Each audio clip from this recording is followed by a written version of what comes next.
Welcome to Mallett and Michelle on Dripping Springs, hosted by me, Michelle Lewis, and Steve Mallett. Well, hey there, Michelle. Hey there, Steve Mallett. Are you recovered from your trip to Boston? Oh, my God. Where Southwest screwed you and made your 1 o'clock flight arrival time 4 o'clock in the morning? Yeah, that was rough. In addition to all of the adult cocktails that I indulged in Boston. Yeah, it sounded like it was worth it, though. It was a lot of fun. Love Boston. I love places with lots of history. Yeah, I do too. It was cold and it snowed, and so we left here at that already. 85 degrees, and then it was snowing. So yeah. Hey, who's our guest today? Our guest today is Christy Seguin with Cakes Rock. I'm very excited to have her, and I hope she brought cake. I was going to say, I hope she brings some cupcakes, please. Yeah. Even though I'm training for a marathon, I probably don't need all that, but I will eat some. I will eat a cupcake to not be rude. Yeah. And if she doesn't, that's okay. We'll forgive you, Christy. Yeah, that's right. Hey, a couple of real estate things, even though we're not a real estate show. If you're renting a house right now, you should be buying a home. And here's some of the reasons why. I've got this Reed report, which is actually a compilation of information from a couple different federal agencies about the average annual appreciation in Texas for homes. Meaning, in layman's terms, meaning how much the value of the home goes up over time. Okay. So obviously, the first quarter of this year, it's not good. It's down 0.63%, but everybody expects that. That's actually less than I would have thought. The past year, it's up 20%. That's in the past year, because we still had a huge run up for the first 6 months of last year. Uh-huh. In the past 5 years, your money, if you'd have bought a house 5 years ago, the value of it is up 59.83%. There are so many being in real estate, even though we're not a real estate and we're not a real estate podcast. I see so many missed opportunities that both you and I had. We're like, oh my. Well, yeah, but you can't beat yourself up for I that. know. Gary Keller just said last week, the best time to buy real estate is now. It's always right now. And you can maybe get a better buy at certain times, but it's still better to own. Date the rate, marry the house. That's right. That's right. Get in there, and then you can refinance later. So here, a couple more. 10 years, it's 120%. 20 years, 172%. 30 years, 295%.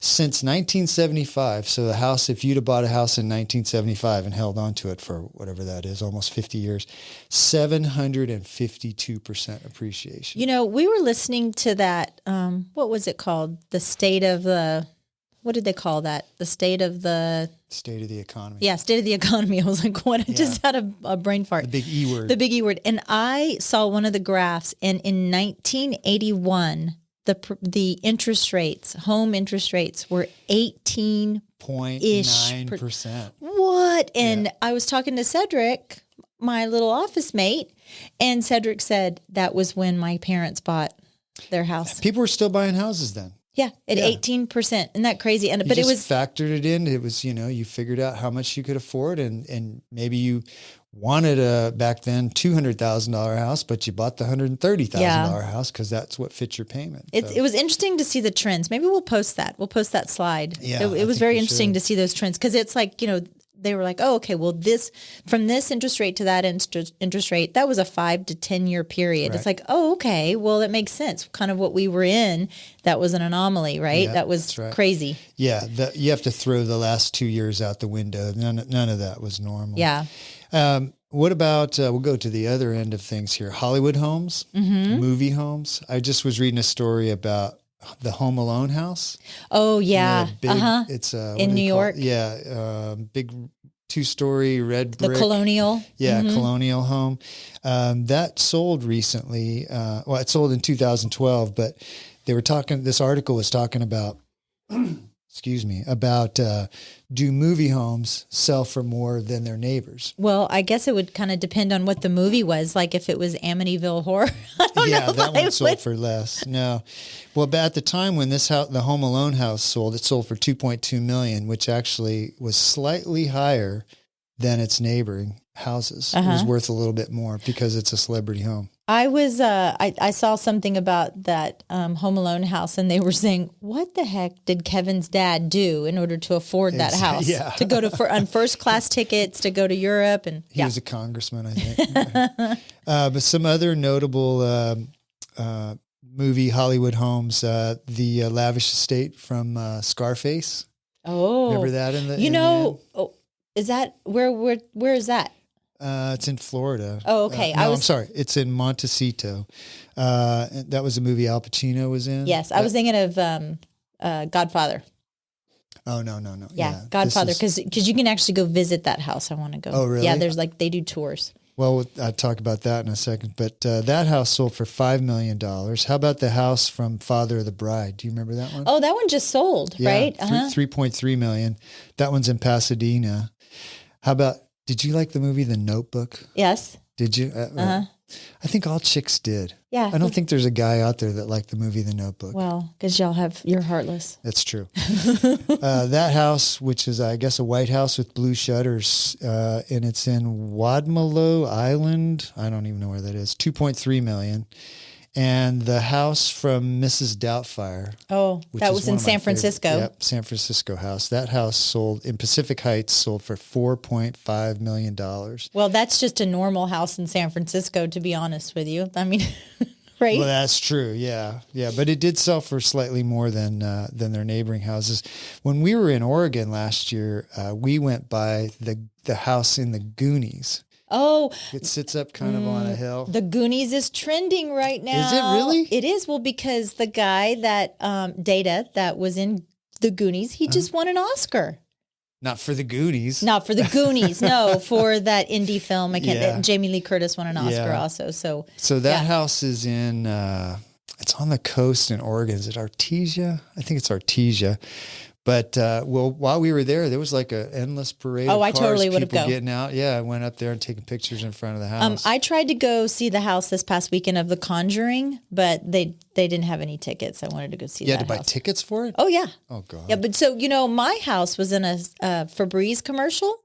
It really was. The one in High Point? Yeah, the one I was in. So you're kidding. I should probably market that. Why are you still working for me now that you're a millionaire? I think I got like $75. Yeah, right. $75. You got a whole bag of Febreze? Actually, I only saw that commercial one time. It was late at night, and I tried to wake Todd up in time to see it, but it was a picture of the bathroom, and it was like a product placement, and they pulled whatever product. It was like something that you stick in a little container, and I was like, "That's the bathroom." But yeah, that's You're it. so famous. I am famous in my own world. So when these houses sell, a lot of people don't think about this. And you just were talking about it, and I talked about it with the Goonies house. When you buy a celebrity Hollywood house, you sign up for all the people coming and taking their selfies. And there was even part of this story is people. I think might have been the Notebook house. People would go through the front gate, walk up on the front porch to take a selfie. Okay. While they're home, the people were like, "Hey, this is not the movie set anymore." The best story, and I'm surprised you didn't talk about this. The best story is the Breaking Bad house in New Mexico. Yeah. The people that bought that house now, she's this old curmudgeon Karen, and if people just even slow down that house, she yells at them. She yells and screams at them, and there's like a gate all around. In with Breaking Bad. It's so funny. I mean, I want to go by just to get yelled at by her, but for sure. So, speaking of housing prices and what things are going for, Steve, I know that you and I one day we want to retire. We'll probably never retire. I don't really want to retire. I do want to slow down from the hustle one day. Not right away, but I just want to be a pretty princess. I want to win the lottery and just win. Yeah. But I think cost of living is a big factor of retirement, right? And there's other things also. It's like quality of life, healthcare, affordability, high property taxes, so on and so forth. But I thought we could go over some of the worst states to retire in. These are places you do not want to retire The worst states. And did you know, I did not know this, but now that I'm getting closer to your age, and some states... You'll never catch up, though. You never know. Some states tax your Social Security. I did not know that. Texas. Oh, is that right? Texas is one of them that does not do that. So I think this list right here factors that in. That would be huge in your decision on where to retire. Yeah, I didn't know that. If that's your sole income, yes, and it's not a whole lot of money, you don't want to be giving any of that to the state if you don't have to. Well, so if you're looking at the cost of living and how much you have to make per year in order to retire, Here's the 10 states with the highest, well, I won't hit all of them, but the 10 states with the highest retirement cost. Which one do you think it is? Number one. At the top of the list? The top of the list, like the tippy top. The most expensive place to retire, I would say California. Hawaii.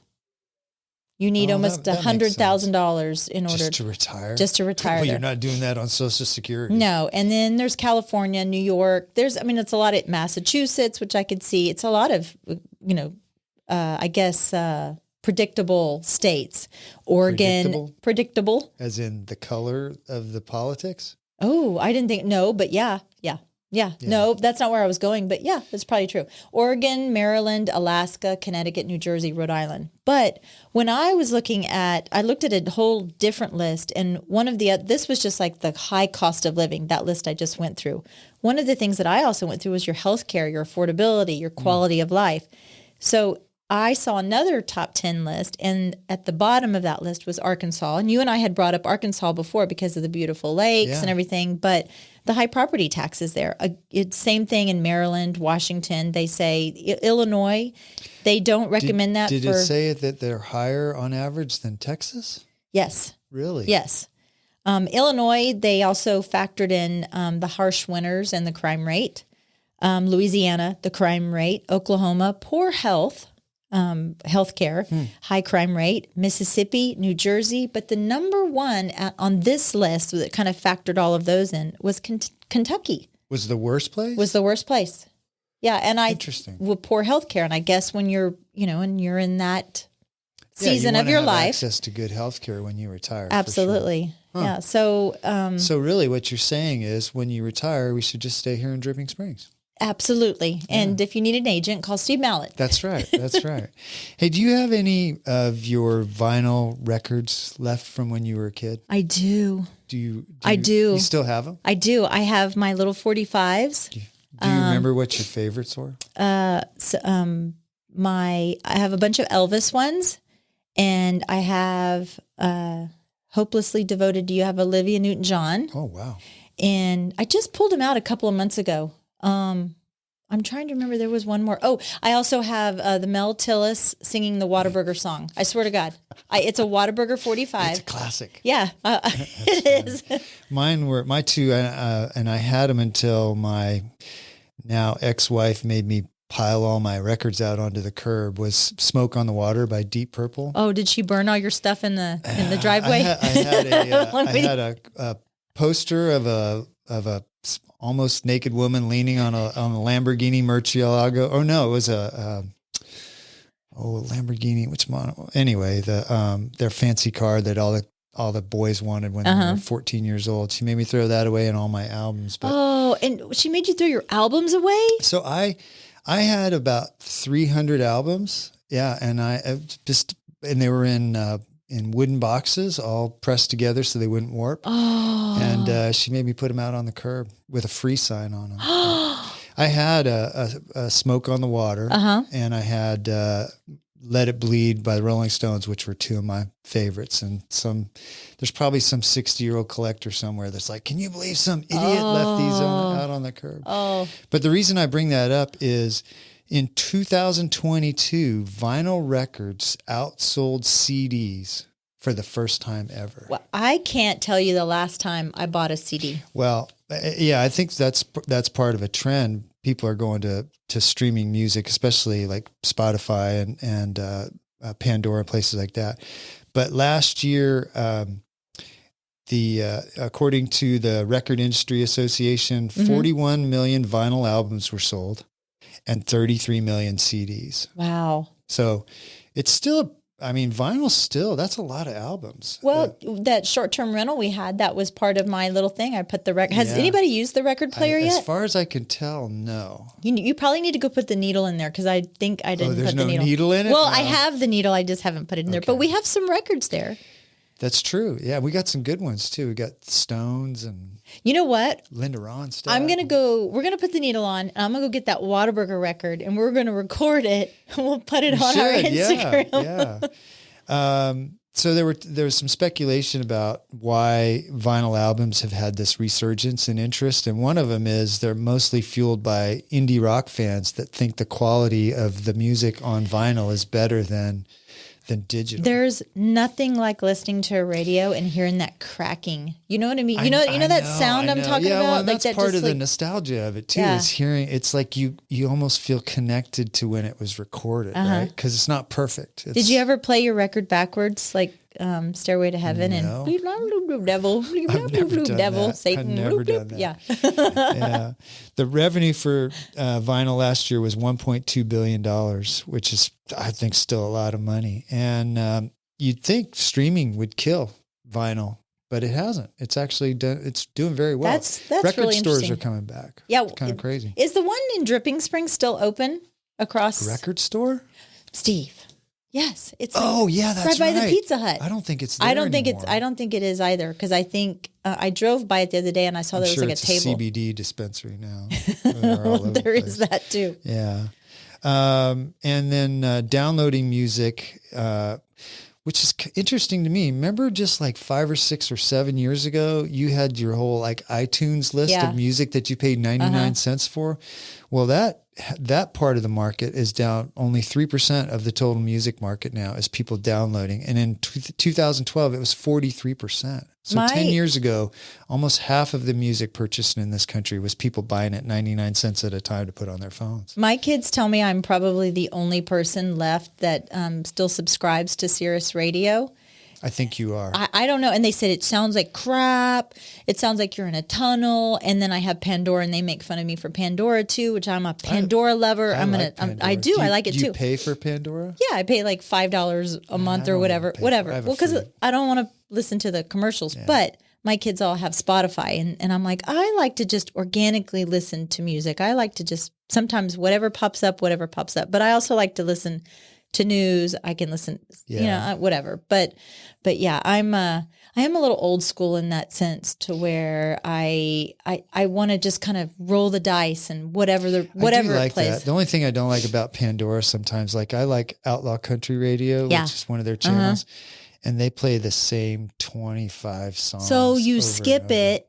You skip it and you can tailor. You have to do it online though. I'll have to show you. Maybe that's why they're playing the same ones, because I keep liking those ones that they play over and over. And then Scotty Bennett will give me crap for not listening to Coke FM every day, but I do listen to that on the app. I'll listen to Coke on the app. It's amazing actually how many options we have now to listen to music. Oh, If you absolutely. think about it. It used to be when I was a kid, it was just records. That was it. And No. I take it back. tracks. 8 tracks. Yes, we had 8 tracks. I still have my Freddie Fender 8-track. Yeah. Do you remember when you first got your first cassette player? Little rectangular box with a little window that popped up and you hit play on it? You know what? It was my 13th birthday Wow. and my mom gave me an Amy Grant cassette to go with it. That was my first cassette and my first Walkman. All right, let's come back from the trip Yeah, down memory lane. You know Yeah. what? Since we're going to have Cakes Rock on, I thought my Weird True Facts-ish Weird True Facts. would be on desserts that Texans love, right? What do you think the state dessert of Texas is? If you had to guess, because you're a sugar guy, you like your sugar. What's those sugar things we used to get at Flores once in a while? Those little pralines? No, they're Nope, that's not what it is. Oh, you're talking about sopapillas. sopapilla. Now, those are on the list, They but are. that's not the state dessert. The state dessert is the pecan pie, or as some people... Pecan pie. Yeah, as some people wrongly say, pecan pie. It's not pecan. It's pecan. No, it's pecan pie. And did you know that there are over 70,000 acres in the state dedicated to pecans? To pecans? I swear to God, I'm going to punch you in the face. If you say That pecan doesn't- one more yeah. time, I am going to on the air. I am going to punch you in the face. That's podcast gold right there. Yeah, that doesn't surprise me. We saw a bunch of pecan bottoms. See. A pecan bottom? Pecan bottoms when we were out in driving out to Comfort this past That could be weekend. your band name, Pecan Bottom. Pecan bottom. Also, the classic Southern buttermilk pie. Oh, my aunt makes the Are you best serious? buttermilk I hate pie. buttermilk pie. Oh, I it's don't even so like buttermilk good. pie. It's so good. Peach cobbler, funnel cake. Peach cobbler's good. Do you know why Funnel they call cake's good. You know why they call it a funnel cake? Did they used to put ice cream in it or something? What is? I have no idea. It looked like a little funnel, and you put your little scoop of ice cream. Michelle, it's not that hard to figure out. They squeeze batter through a funnel into a circular pattern, and you put powdered sugar on top of it. Oh, what do you call those cones that are made of they look like, they're waffle cones. Bless. Hummingbird cake. Have you ever heard of that? I've Hummingbird not heard cake. of that. There's no actual hummingbirds made in the cake, but it's actually a Jamaican dessert. But Texans have kind of just fell in love with it, and it's pineapple, banana, and pineapple. I did a pineapple. Ooh, that's I combined good. I like it. And my favorite is a Texas sheet cake. I'm sure you like the Texas sheet cake. Where are brownies in this? Well, where are brownies, chocolate chip cookies, peanut butter cookies? Chocolate chip cookies. That's the cowboy cookies, and they're made with pecans. Ah, that's true. And they're the big old. He's gonna die later on today. How about the German chocolate cake? I have something very interesting. Take a German chocolate cake. So you know that it doesn't actually come from Germany, the German chocolate cake. No, Sam German invented a sweet baking chocolate for Baker's Chocolate Company in 1852, and everybody knows it has coconut and pecans in it.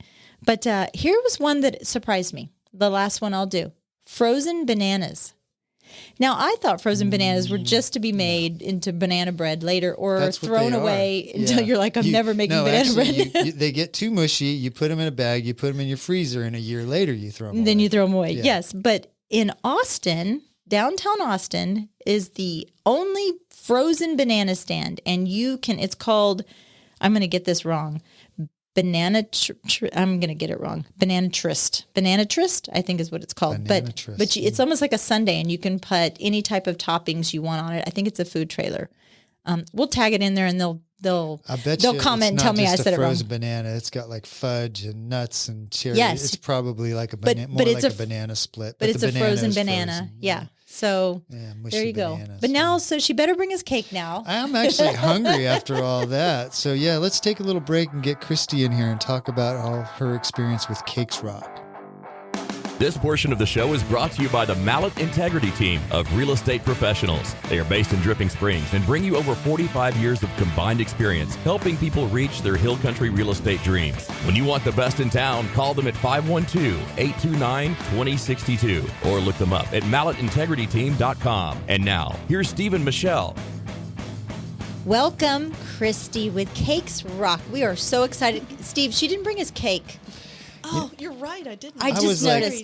We were talking about food before you came in, Christy, and I was jonesing for a cupcake. I was hoping you'd bring in like half a dozen chocolate cupcakes. You would think that we have extra, and we don't. I actually thought that. Yeah. When we get the retail portion open, which is something I've been dreaming about for years, then I will have like food sitting around. But right now, we do good to make our custom orders and get them done, so we don't have extras. Is that right?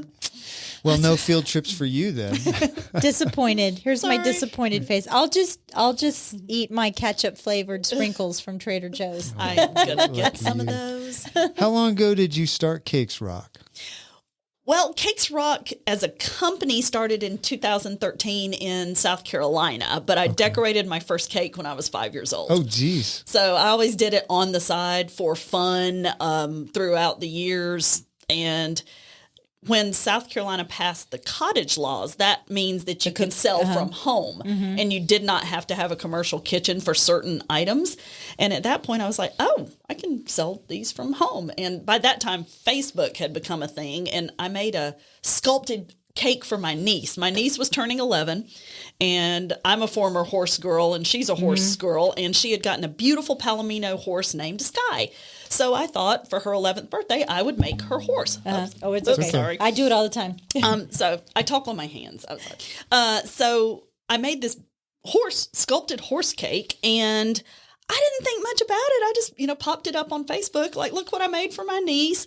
And holy cow, it went viral. And all these orders started pouring in, and it just kind of grew organically from there. So how did you just through trial and error learn how to make a horse cake? Or yeah, because when I decided I wanted to make a horse cake, and then I was in Facebook groups, and I kept searching on YouTube and all that for tutorials, because remember, this was back in like 2012. Well, yeah, because back in the day, if you wanted to make a cake that was a horse, you'd get a mold, and then there was your cake. and you would just right, you just frost around it. Yeah, which was terrible. So I reached out to people on Facebook, but nobody had really made one, and they told everybody was like, "Oh, that's one of the most challenging sculpted cakes to make." I'm like, "Great!" So I picked the hardest one for my first one, right? And I figured it out on my own, but I have a background in farming, building, and landscaping, so I have the advantage of knowing how to build things. So I figured out a way to do the structure for the head that I just figured out. I engineered it on my own. 3-dimensional cake? Like it wasn't like a slab cake cut out in the shape of a horse. It was a very realistic looking horse. Wow. It was lying down. I didn't do it standing up. I wasn't that. It was just the horse head, and she stuck it in her niece's bed. She's like, if you don't behave. I'll see if I can find a picture of it, because I'd like to see that picture. Yeah. That's very interesting. So you talked about the cottage laws too. Does Texas have the same type? They do, but they did not pass them until 2013. Really? So you came in a good time. Yes, I moved here in 2014. My husband was recruited here. The cottage law is you can have a small business and run it out of your house as long as you follow all the food safety rules? Yes, there's only certain items you can sell from home. Holy cow, Christy. That was the horse. That's amazing. That's your first sculpted. My first really crazy realistic. Okay, you need to send that to me so I can put it on. Yeah, we need to put that on with you. That is amazing. Yeah, that was definitely an experiment. That's crazy. But like I said, social media back then was just becoming a thing, and the whole YouTube thing. And I was in rural South Carolina. We didn't have any cake shops. I had to order in all my cake supplies. There was nowhere to go, and I found out quickly I was the only person within probably 100-mile radius that could do this sort of thing. So did you do a lot of specialty cakes like that, or were you like all of a sudden now? Were you wedding cake? No, the weddings came a lot later. When I got to tell you the story about the name Cakes Rock. Yes, that's what we would. One of the questions I had for you. How'd you come up with the name? I didn't. My cat did. My cat named my company. When I decided, okay, I'm going to sell these cakes, and all I ever wanted to do was the crazy sculpted cakes. It's grown in directions that I never expected 10 years ago. And so I wanted it to be fun and edgy and all that, and I am a total 80s chick. And I don't know if there still are, but Bret Michaels, the lead singer of Poison, had a line of pet toys called Pets Rock. And they were like remember the Ed Hardy shirts and all that? They were like little catnip mouse, little cat mice and little things, and they had like the Ed Hardy tattoos on. They were real rock and roll looking. And my cat loved them, and me being me and it being Bret Michaels, I had a bunch of those toys. Well, I was sitting at my desk one day and I was trying to come up with a name for the bakery, and everything I was coming up with, if I did a quick Google search, was already taken. My husband's nickname for me is Sweet Pea. So the first thing he said is, "Oh, you got to do sweet pea cakes." Oh, I'm sure that was taken. Oh my gosh. I did one Google search and there were like 4,000. Oh, yeah. It was like, no. Yeah. And when I had my landscaping company in Tennessee, it was called Creations by Christy.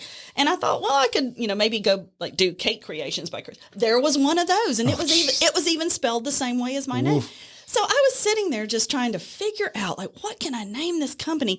And my cat comes in the room, jumps in my lap, drops one of those pet toys in my lap, and he looks up at me, and he was so cute. He used to go, wow. So he looked up at me and goes, wow.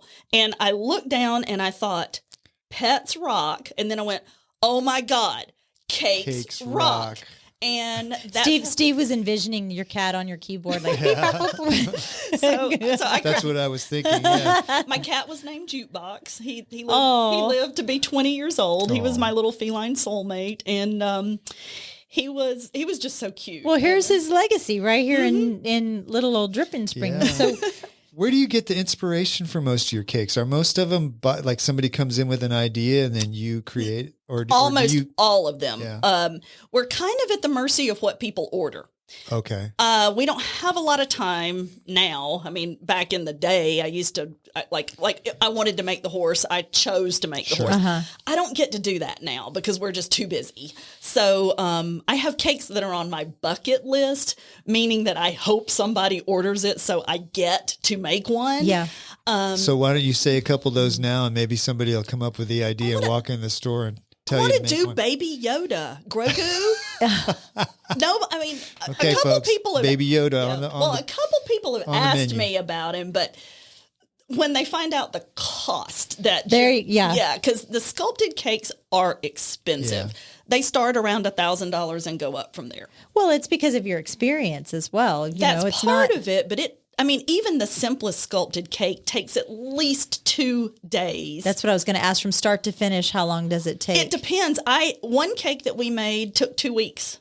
Oh my gosh. 2 solid weeks. It was the St. Edward's building. And we still had to pull an all-nighter the night before to get it done. Wow. And that was after working on it for 2 weeks. So can you only do cakes for local folks? What if I lived in Idaho and I wanted a big fancy don't cake? ship right now. Can't ship. It can be done, but it's exorbitantly expensive. I know cake artists that do ship their cakes.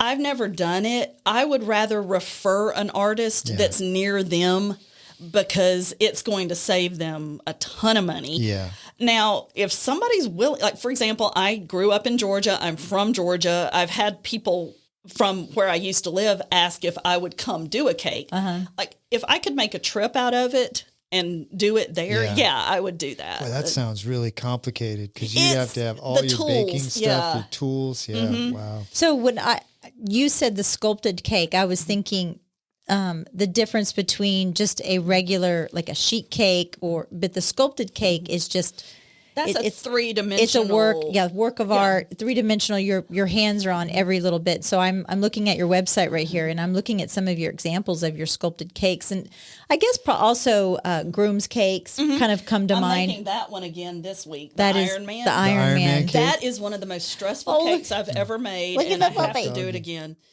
Your geode cakes I love those. How did you learn that process to make these geode cakes? Because I'd never seen a cake like that. How did you learn that? Well, believe it or not, it was a trend that started. Because I've always been I love crystals. Yeah. Like I have crystals in the bakery, and they have meanings. I've always been like a really. I think Stevie Nicks kind of gold dust woman. That's me. And so this lady made a geode cake, and it went viral, and it ended up on the Today Show. Oh, geez. And I saw it, and I was like, oh, I flipped out because and this was back in like 2015. This was a while back, and I knew her through Facebook. So she basically put up a tutorial on how she did it. And my mother-in-law's 75th birthday was coming up, and I was going to make the cake. And of course, I'm doing it for free and everything. Yeah. And it was actually going to be a big party. We, one of our cousins owns a bar next to the Alamo Dome. And so they told her that she was going to a baby shower, and we threw this huge surprise party for her. So there were like 100 people there. So I had to make a pretty good sized cake. So I was like, well, I'm given the cake. Nobody can tell me what to make. I'm going to make one of those geodes. So I did the geodes in her birthstone. In fact, her birthday was this past Sunday. So her birthstone is aquamarine, and then my favorite color and hers is purple. So I did a cake that was both purple amethyst geodes and aquamarine, and did it with marbled fondant. And I did a topper, and I lit it up and all this stuff. And again, it was just something I made, for fun, and it went viral. And then I had it won an award, and it was featured on a lot of websites and things. And then one of my brides saw it, and she wanted a geode cake. And so I made a giant geode cake for her wedding, and it was right up here at the Terrace Club. And it ended up getting featured in American Cake Decorating magazine. So then people started walking in with the magazine in their hands going, I want one of these. And because they did a whole geode. You little trendsetter, you are. Look at that. Are the the geode part of that, is that like sugar crystals or something? It's a combination of rock candy and a special sugar called isomalt. Okay. Isomalt is you superheat it to like 300 degrees and it becomes liquid, and you pour it in the molds. Okay. So we have molds that are made from actual crystals, and we pour the isomalt in the molds, and then it takes on that shape. That's very cool. But when it cools to room temperature, it's basically a Jolly Rancher.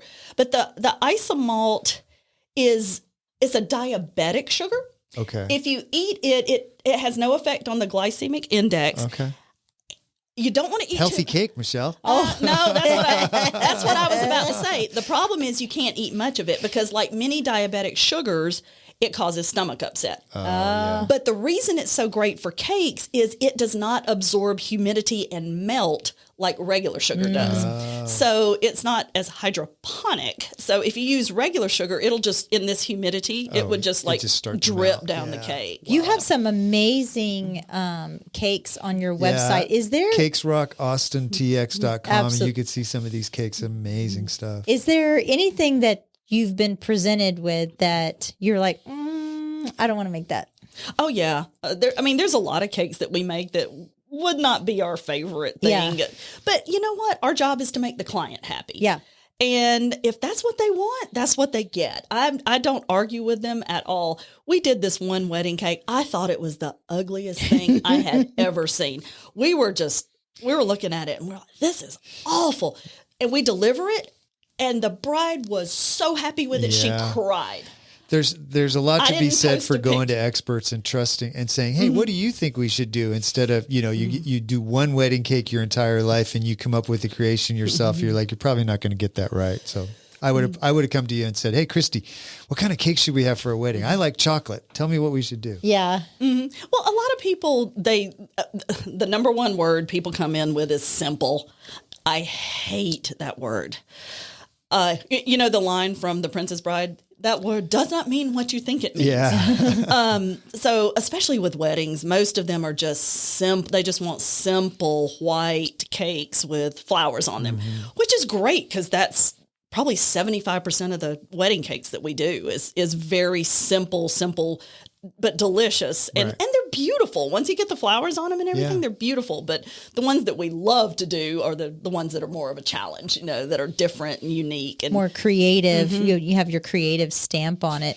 Do people come, they do, it sounds like they do. They come in and they just say, hey, we want a pretty cake and, we like these things. And then you have to come up with a creation based on that limited amount of information. Do you do the design then? I do a lot of it. I also have people who work for me that help me with that. But most of them come in with pictures from Pinterest and say, this is what I want. Yeah. So we've joked about how Pinterest has really changed the wedding industry. Me having firsthand knowledge of it over the last 2 years, that, you come, my florist, for instance, my daughter had this whole Pinterest board, and you come to them with the Pinterest board and like, oh yeah, that'll be $50,000 just for your flowers. It's like, let me tell you what you can afford. Yeah. Like when you're talking about the sculpted cakes starting at $1,000. Well, about every week we get requests for sculpted cakes, and people they'll like email us on a Tuesday and say, I want a car and I want it Saturday. That's physically, just the research and everything that has to be done, and templates have to be created. There's days of work that go into it before we even turn the oven on. So how much lead time are you requesting for those sculpted cakes? At least a couple weeks, but it depends on how booked we are, because sometimes we're a month out. Yeah, especially wedding season and stuff. So that's good to know, Steve, when I get a cake for your birthday next year for my face. So I could just smash it? Stab it. Stab it with You don't even know where to go from that, No, do I you? don't. Actually, I had a question. So how often are you actually baking and creating cakes now versus being the boss? I don't do any of the baking right now unless it's just something I want to do for fun. The baking is easier to delegate than the decorating, because there are lots of people who are fabulous at baking. And I have my head chef he's from England. He used to be a trainer for Panera Bread. He's extremely experienced. He's fabulous. And of course, he's European trained. And then I have one of my bakers. She went to the Culinary Institute in New York and graduated with a bachelor's degree in baking and restaurant management and all that. So it's easier to find bakers than it is to find sugar artists. If I had on my resume, 1976 easy bake oven. Well, when I advertise for a position, a lot of the applications we get are, oh my gosh, I've always wanted to learn how to. I just don't have time. I'm in the real estate business, and you wouldn't believe the number of people that go, I've always wanted to get into real estate so I can drive around and look at cool homes. I like houses. That's not the business. Yeah, no. Something I found super interesting about you outside from the cake business was that you were Miss Rodeo Georgia. Mm-hmm. What? Tell me about this. What did that entail? And then you actually went to Vegas and you competed there as well. Well, like I mentioned earlier, I was a horse girl. I grew up. I was horse crazy. I mean, my neighbors had horses, and I rode my first horse when I was like 2 years old. And then my parents got us ponies. It was just me and my little sister, and they got us ponies. And of course, ponies actually are the worst because they're so small that adults can't ride them. So they're the least trained. Yeah. And so I wanted a big horse. I wanted to show. And I was 9 years old, and my dad and I went to a horse auction just for fun over at the University of Georgia. I grew up in Athens, or right outside of Athens, and we had a big cattle farm that my granddaddy had a sawmill, and so he would buy tracts of land and cut the timber off of it and then keep the land and put cattle on it. So we had about 1,200 acres, but it wasn't contiguous. Oh, wow. It was like spread out over, like there's 200 acres here and 100 here and 300 here. And anyway, so we went to the University of Georgia because they have a tremendous veterinary school and horse program and all that. And I fell in love with this horse, and he was a blood bay, and he was a half quarter horse, half thoroughbred.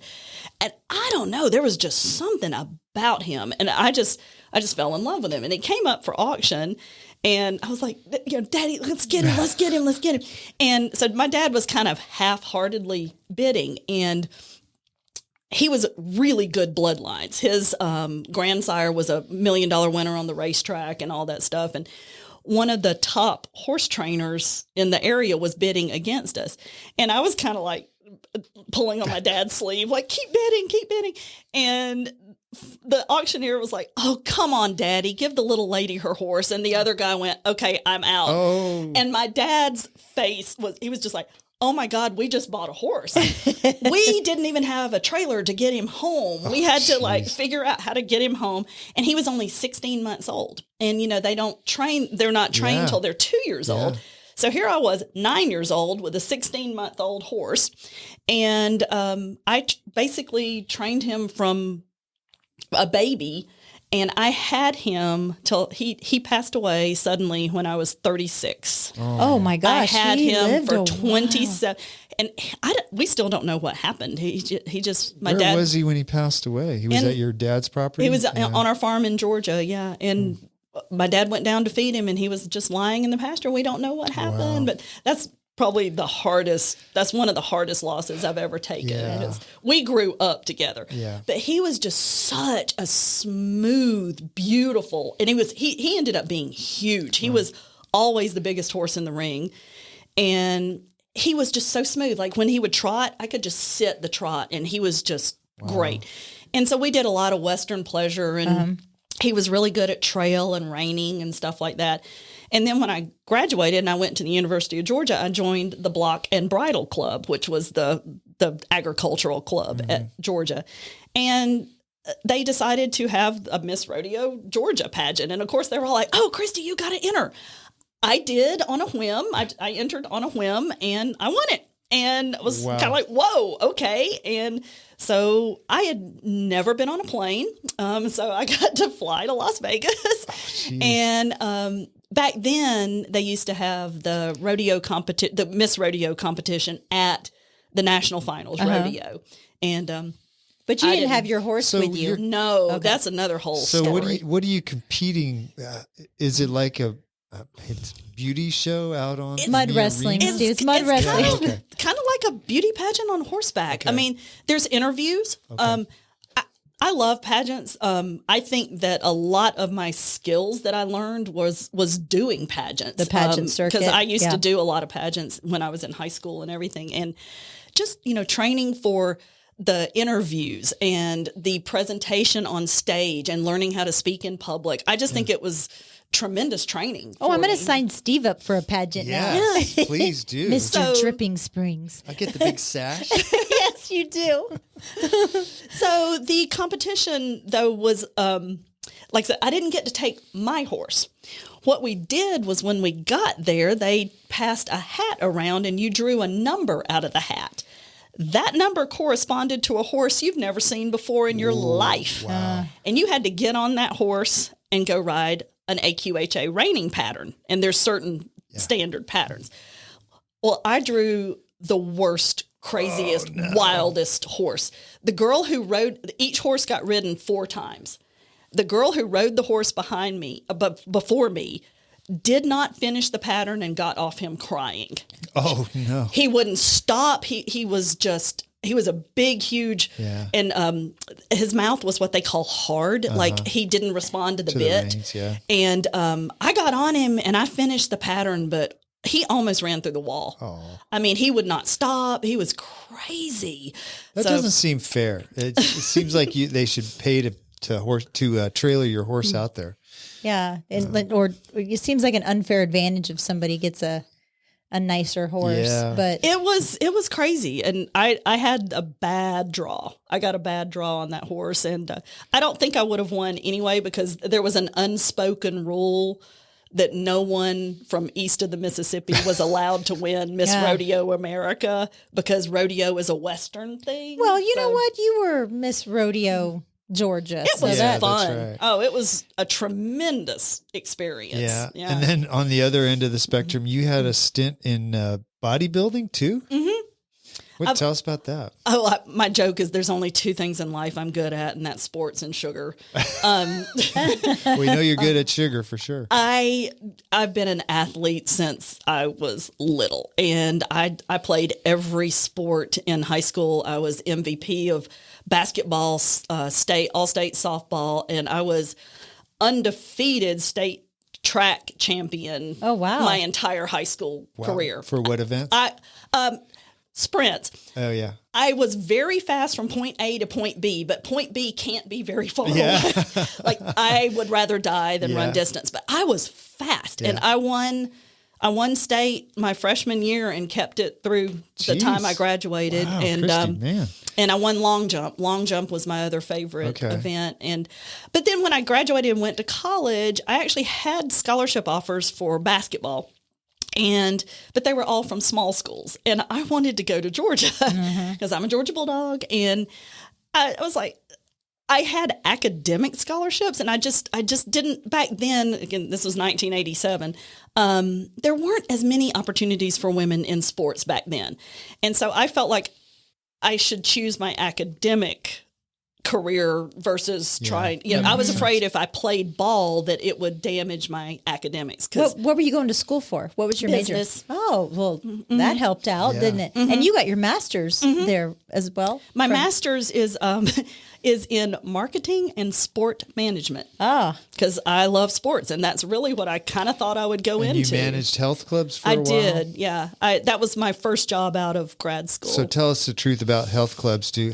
What percentage of people pay their monthly dues and never step foot in the gym? Probably 90. Is it 90%? On a lot of the big corporate clubs, Really? Yeah. That's crazy. That would the have other been thing me. I see, I know, Michelle. I'd go to the YMCA over here, and the other thing I see is somebody that's in there for an hour and they do 5 exercises, and then they probably go home and tell their spouse, yeah, I went to the gym for an hour, but you know, they're on their phone for 15 minutes hogging all the equipment. But you won the NPC Masters National Figure Championship. What is that? First of all, masters is a nice word for old. Oh, it's not. I'm a master. Well, there's masters, you have to be at least 40 years old. They have age categories, and they have what they call the Masters Nationals. And it was amazing. There were men in the bodybuilding category of over 80. These guys, I think the oldest one was 83 years old, and they weren't huge by any means, but they were amazing.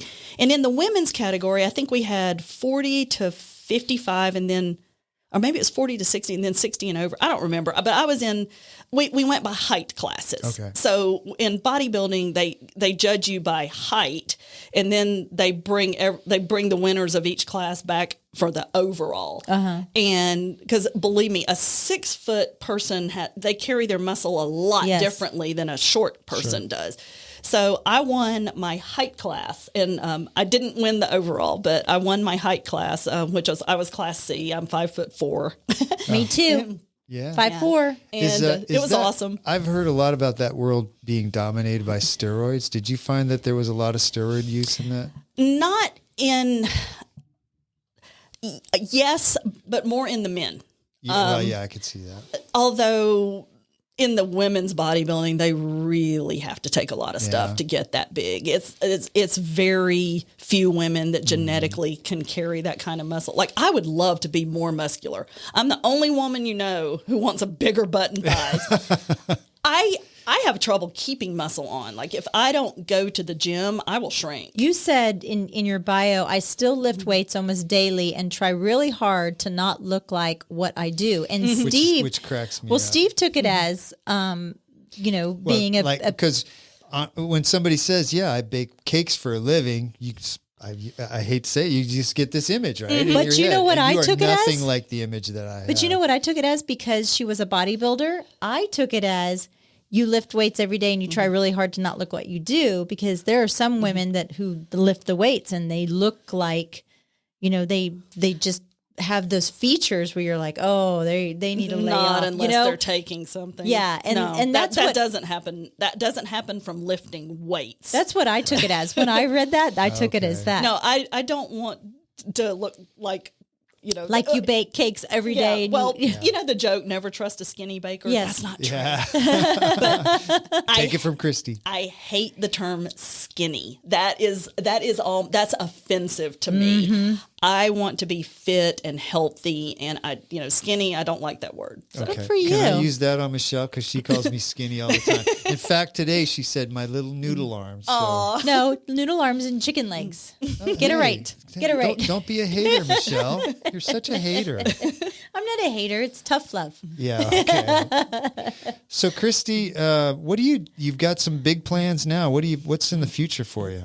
Well, I just took over a fabulous 150-year-old historical building. Is it really 150 years old? It has a fascinating history. What was the first? Where is it, first of all? Yeah, where is it? Right now, it was moved around several times, and we'll talk about that, but its final destination is where it is now, and it's at it's 12013 West Highway 290. It is right between Taco Margarita and the new H-E-B that they're building. Oh, okay. It was 2 doors down from the Nutty Brown. It was a dance hall. Mm-hmm. Yeah. Or like for... It's right on the county line. Literally, the county line is our property line. Okay. If you walk to our property line, there's a sign, and one side says Travis and one says Cedar Hayes. Valley Grocery. Are you on the Hayes side then? I'm on the Travis side. Oh, sorry about that. Well, Cedar Valley Grocery, the whole reason that store came about was because Hayes County was a dry county for years, and Travis County wasn't. So they put that grocery store there so people could come from Hayes to buy their beer. Well, let me tell you a great story about this building. It used to sit on the county line. It was moved to its current location. And when it sat on the county line, and there's still a dotted line on the ceiling. You're kidding. You could drink on the left side of the dotted line, and you couldn't drink on That's the right hilarious. side. And I'm going to have to paint the ceiling because there was. Oh, don't paint that. That's history. I'm going to put it back. Yeah. I'm going to put the dotted line back. That's but so cool. we have to repair and paint the ceiling. So, because that part of the building was built in the 1860s, and it was originally on Fitzhugh Road. And it was a post office and a grocery store. Really? Yes. And then it got moved over to where it was sitting on the county line. And then it became a restaurant. And then it was a bar. And then most recently, it was the Last Chance Dance Hall. The first time I went there was in 1993. Uh-oh, here comes the story. Yeah, the story. And This doesn't involve vomit, does it? No, it wasn't vomit, but I used to dance a lot and jitterbug and two-step and everything. And I went with a bunch of coworkers, and I was wearing these little white Keds tinnies, and I was jitterbugging. They're back in style. They are. And my partner went to lift me up and flip me around because that's what I used to do. And when he lifted me up, my shoe came off and hit this lady in the head. And I had to go over there. And, sorry about my Excuse shoe. me, Get my ma'am. shoe. And so Sorry about your black yeah, eye. that was pretty funny. Oh, that's funny. But so, what are the biggest challenges you're running into? I know that when Pigpen was renovating, they ran into a lot of challenges, kind of converting an old building into something usable. We're not doing anything structural. We're really lucky because the owners of the building put a lot into it. Oh, good. It has a new roof, new heating and air system, new siding. They put new siding on the outside. Structurally, it's in great shape. There's one place in the middle that we're going to have to do a little bit of structural work to reinforce a beam. That's the only structural issue in the whole building. It's mostly cosmetics, but it's a lot of cosmetics because I am taking it from a dark, honky tonk, wood, dark. It's the opposite of pretty. Yeah. And I'm going to take it into a light, bright, white, beautiful event venue. And the vision is for it to be what when it's all finished? It's going to be a bakery in the front. We're going to have a retail bakery and cafe. So we can get our cupcakes one Yes. I've wanted to have retail for years, and we have a tremendous demand for it. I think we really need that out here where you can just pop in, you have HEB, but you want to be able to pop into something that's good and creative. And not donuts. Yeah. Donuts. Yeah. And, that's we don't do donuts because No, there I are know. I'm so, saying not donuts. there's Sometimes you so want many something, donut shops and they're great, but not my thing. And we don't fry anything anyway, so we don't have a fryer. How many people will the capacity hold the event part? Would you believe when it was a dance hall, the capacity was 1,600. Get out of here. What? That's standing, like in a bar, but it's a 6,600 square foot building. And so it's an L shape. And what I'm going to do, the front part of it is going to be the commercial kitchen and then our cake decorating area. And we're putting glass in so people can watch us decorate the cake. Oh, that's neat. Because I think a lot of people want to see that. They want to see that process. And how the sausage is made. That's right. It's funny because when we're working on the cakes, they do go through an ugly duckling stage. Oh my gosh, it's like almost every cake I do, about halfway through, I'm like, oh, this looks awful, and then it doesn't look good till you put the final details on it. So we're going to have that area where people can see through the glass, but it's still separate. And then we're going to have the retail area where we're going to have our cold case and regular case, and then tables, and we're going to expand a bit. We're planning to do like some breakfast pastries and maybe even some brunch type items like quiches. We're going to stay in our lane. We're not going to not going to go full restaurant. I'm not doing like breakfast tacos or anything like that. You can go next door to Taco Margarita and get those. They are fabulous. We are going to stay in our lane, but we are going to offer like some sandwiches and simple things like that. I could see though, like when the venue portion finally, when that opens up and you're hosting like family reunions or quinceañeras or whatever, rehearsal parties, rehearsal dinners, but not weddings, but you'd be able to kind of offer kind of almost like a tea party type. Oh, that would be another good idea. Is tea parties. Oh, we're definitely. Remember, my chef is from England. Yes. That would be a So good. we're definitely thinking about doing that. The building, the advantage of the building is it's one big open space. The disadvantage is it's one big open space. Yeah. So I'm building a few walls inside to delineate some of the spaces. And so the back portion is that's where the dance hall was. And we haven't finished mapping everything out. But we know we can seat at least 120, if not possibly about 150 back there. Okay. More standing. Like if somebody wanted to have cocktail tables and people were standing, you could totally probably get 300. But the cool thing is, like I said, the building's an L shape, and in the back, in that L on the outside, there's a huge courtyard area. Oh, that would be nice. And it was just gravel. The smoking area, probably. I'm converting it into a beautiful, I'm calling it the Antique Rose Veranda. And we laid out a beautiful diamond pattern, and it's got concrete squares in diamonds, and between the squares is green AstroTurf. Cool. So it makes this beautiful diamond pattern, and then it's got a fence around it. And I'm going to be growing a full-blown antique rose garden around it. And the main event center, which we're going to call the Heritage Rose Hall, it has 5 roll-up doors. So the whole wall can open onto the courtyard. Yeah. And so it really flows beautifully as an indoor-outdoor venue. But if it's super hot, you can roll down the doors and it's air-conditioned. That's really cool. And then we're going to have a smaller venue called Tea Rose Room, which is a capacity of, we think about 30, at least 30, possibly 40. Again, we're still in construction, so I haven't put tables in there to see. But I know I can fit at least 3. And so that's for the smaller parties. You know, if you're having a shower for 20 people or something, you don't want to rent this big, giant, expensive hall. So we're going to have the smaller venue for those types of parties. And then I'm going to have, there's a flex space in the middle of the building. And it's kind of an awkward little space, but the way I'm going to, we put in a hallway, and we're going to make that's going to be where we're going to teach classes. We're going to teach cake and cookie decorating, and I'm going to bring in other types of instructors. So you get to eat the cakes at the end. That's That's all Steve wants to know. Absolutely. So that's really where they'll be awesome. eating. Will there be eating? That's all you want to know.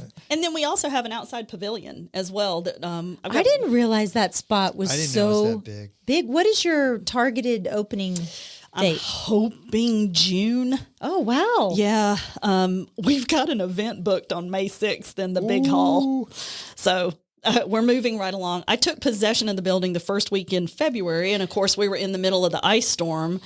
So we didn't get started on the remodeling until the second week of February. And it's already amazing, the transformation that's going on. I can't wait to see it. Yeah, I would say, y'all stop in. I mean, I have a crazy cake van. You can't miss it. Yeah. It's got Cakes Rock all over it and all that. And I also drive I have a black SUV, and it's got a pink license plate that says Got Cake.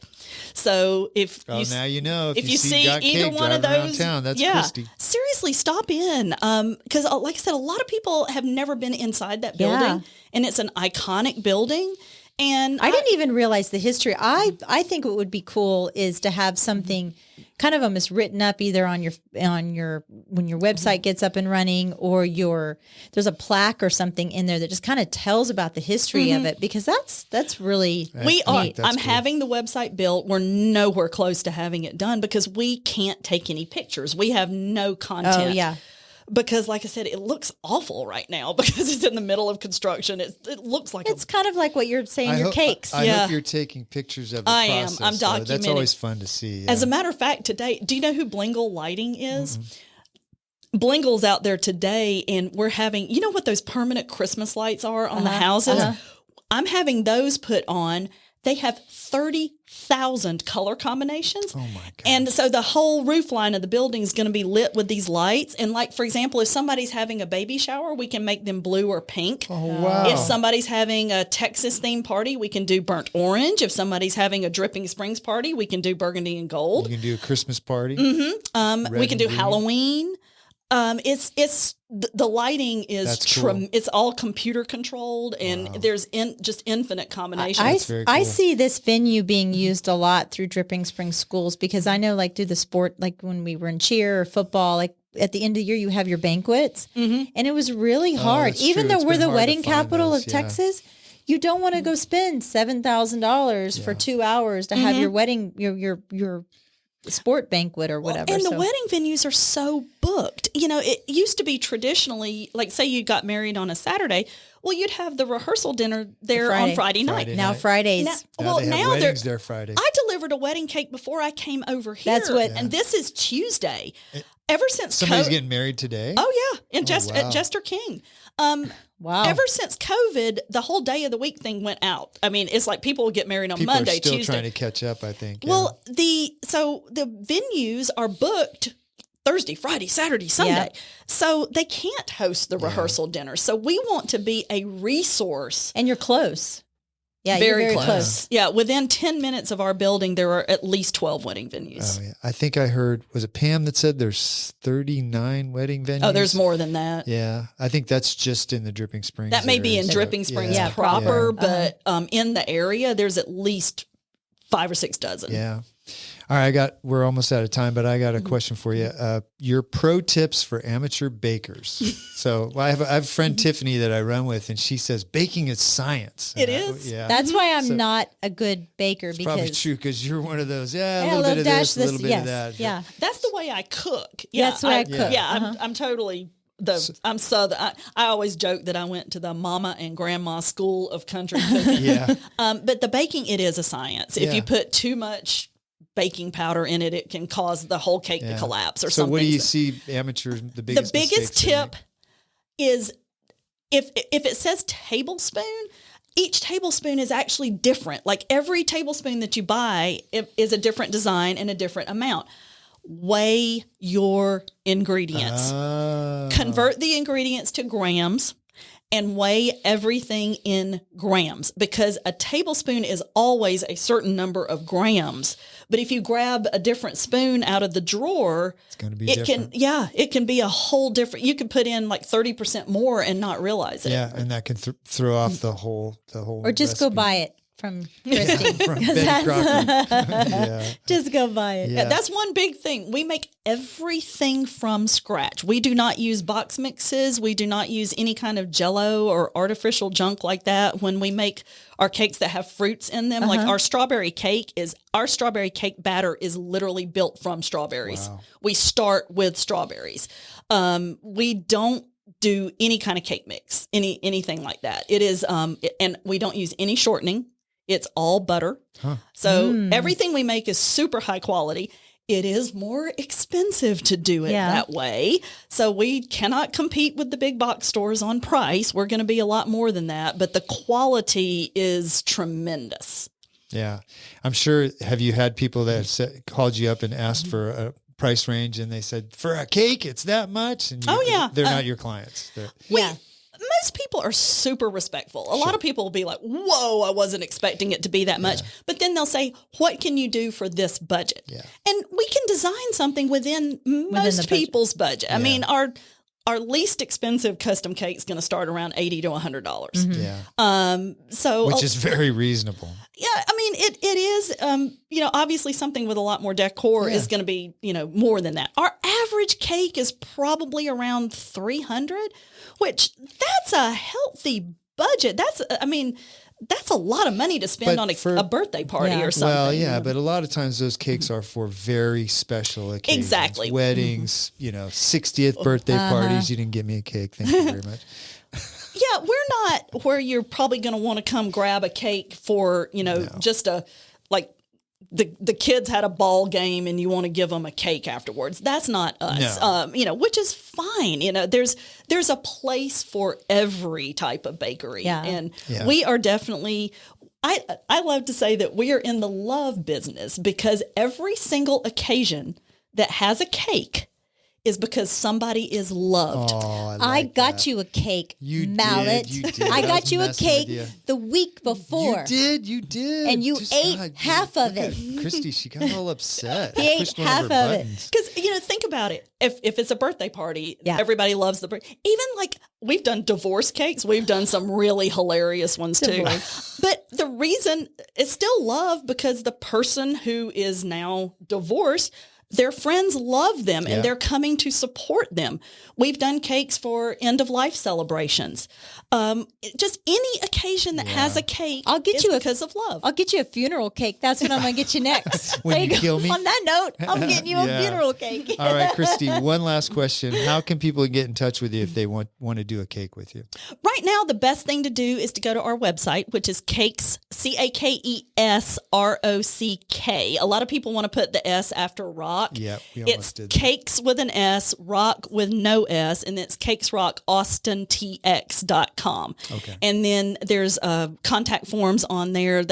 You can email us directly at admin@cakesrock.rocks. Okay. Or the easiest thing to do is use the contact form. No, that's great. But Wow. we try to do all our orders written through email because like if somebody calls us, we'll still eventually put it through. I we could have see- to have everything in writing. I think interpreting what somebody's vision is probably problematic. Mm-hmm. Well, we look forward to opening and visiting Yeah. your wonderful Rose Haven. Can I throw one quick thing out? Absolutely. We are having a little pop-up sale Thursday and Friday of St. Patrick's Day themed treats. And so it's going to be open. You can come in and buy stuff, check out the building. So this is actually going to come out after Well, that. actually, you know what? I can record it and I'll put it on there. Okay, well, we'll do that. well, put we're out- going to do Easter also. There Okay, we go. well, there you go, Easter. So, well, Christy, this has been fun. I learned a lot about cakes, and I'm not mad at you anymore because you didn't bring us any cupcakes. Sorry. Just a little mad. Come see us Thursday and Friday. Yeah, Seriously. we will. There you we go. will. Ooh, there you go. And Michelle, thank you for my birthday cake. Funeral cake. Well, Christy, thanks for coming, and we enjoyed having you. Thank you. It's been a pleasure. This show has been brought to you in part by the real estate pros at the Mallett Integrity Team. When you're looking to buy or sell, you need them on your side. Why settle for less when you can have real estate done right? Give them a call at 512-829-2062 or get more info at mallettintegrityteam.com. You know you like us, so go now to Apple Podcast or Spotify and leave us a review. Why don't ya? We love your feedback and comments. Email us at mallettandmichelle@gmail.com. Thanks for putting up with us.